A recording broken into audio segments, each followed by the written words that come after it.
Court ने कहा है, कई केसेस है, मैं बहुत कम आपके सामने में साइट कर रहा हूं। अब मैं 2013 के बारे में आपको बताया, अब उसको थोड़ा सा अंदर घुस के आपको बताऊंगा और आपको भी सुन करके लगेगा कि आज कितना जरूरी था आज जो संशोधन बिल लेकर के हम यहां आया है। 2013 में ये जो कमेटी वगैरह जब बनाया, 5 मार्च 2014 में कमेटी 13 में गठन हुआ और पारित हुआ दोनों सदनों में। फिर 2014 5 मार्च को, यानी कि 25 दिन पहले इलेक्शन एकदम नोटिफाई होकर के कोड ऑफ कंडक्ट लगने ही वाला है, तब हनन फनन में उस समय का यूपीए सरकार ने देश का राजधानी दिल्ली के अंदर में सबसे प्राइम प्रॉपर्टी 123 प्राइम प्रॉपर्टी को डी नोटिफाई करके दिल्ली वक्फ बोर्ड को सौंप दिया है। ये प्रॉपर्टी किस मिनिस्ट्री में आता था? Housing and urban affairs ministry का अंदर में आता है। तो आप सोच के देखिए, 1970 से केस चल रहा था और पेंडिंग है, कोर्ट को निर्णय करने दीजिए, वो पेंडिंग है। और ये सीजीओ कॉम्प्लेक्स वगैरह आप नाम सुनेंगे, लिस्ट बाद में मैं दे दूंगा। ऐसा प्राइम प्रॉपर्टी 123 प्रॉपर्टी को सीधा सीधा एक झटके में आपने हैंडओवर कर दिया। उसके बाद 2013 अमेंडमेंट में आपने क्या कहा? कोई भी आदमी वक्फ क्रिएट कर सकता है। वक्फ क्रिएट करना, जो मैंने बताया, चैरिटेबल रिलीजियस पायस पर्पस के लिए एक मुसलमान अल्लाह के नाम में क्रिएट करता है। अब उसको बदल करके यूपीए सरकार ने यह कह दिया कि कोई भी आदमी वक्फ क्रिएट कर सकता है। तो हमने इसको चेंज करके पुराना 1995 का प्रावधान के साथ मिला करके साथ हमने ये कहा, now in the proposed amendment only persons practicing Islam for more than 5 years can dedicate वक्फ।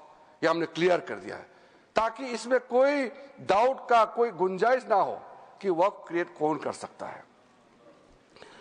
उस समय वक्फ बोर्ड में एक मुसलमान का अंदर में भी कई सेक्ट है, सुन्नी है, सिया है, आगा खानी से, दाऊदी बोरा से, पसमंदा है, बहुत लोग हैं। लेकिन यूपीए सरकार ने कह दिया, हाँ ये डिस्प्यूट करते हैं कई लोग, ये तो दरगाह वाले भी कहते हैं कि कुछ लोग कहते हैं कि तुम लोग मुसलमान ही नहीं है। इस तरह का क्लेम पे मत जाइए। क्लेम, यहां इस्लाम का स्कॉलर भी बहुत होगा, जानकारी लोग भी बहुत है, लेकिन मैं ये नहीं कह रहा हूं कि आप जो कह रहे हैं, मैं जो कह रहा हूं वो सत्य है। मैं क्लेम के बारे में बता रहा हूं कि लोग कहते हैं कि ये मुसलमान नहीं है या ये इस ग्रुप में है, उस ग्रुप में है। मैं यहाँ डेफिनेशन देने नहीं जा रहा हूं। हम सिर्फ ये कह रहे हैं कि हमने जो नया प्रावधान लेके आया उसमें हर वक्फ बोर्ड में मुसलमानों में जो रिकॉग्नाइज्ड सेक्ट है सब मिलकर के वक्फ बनेगा। सह प्रायोजक हैं असली मसाले सच MDH ताकि सबका इंटरेस्ट का ख्याल रखा जा सकता है। इसमें तो किसी का आपत्ति होने का कोई सवाल ही नहीं होना चाहिए। हम इतना इंक्लूसिव बना रहे हैं। उसके बाद सर, सेंट्रल वक्फ काउंसिल में जो हमने प्रावधान रखा है, ताकि आप भी अच्छा लगे कि हमने कितना आपका पुराने रिकमेंडेशन को ध्यान में रखते हुए प्रावधान रखा है।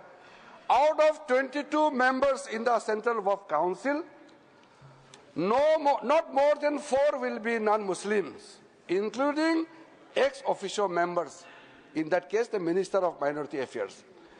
There will be 3 members of Parliament. अब मेंबर ऑफ पार्लियामेंट तो किसी का धर्म हो सकता है। ये नहीं कहना कि ये इस जाति का MP है इसलिए ये मेंबर नहीं हो सकता है।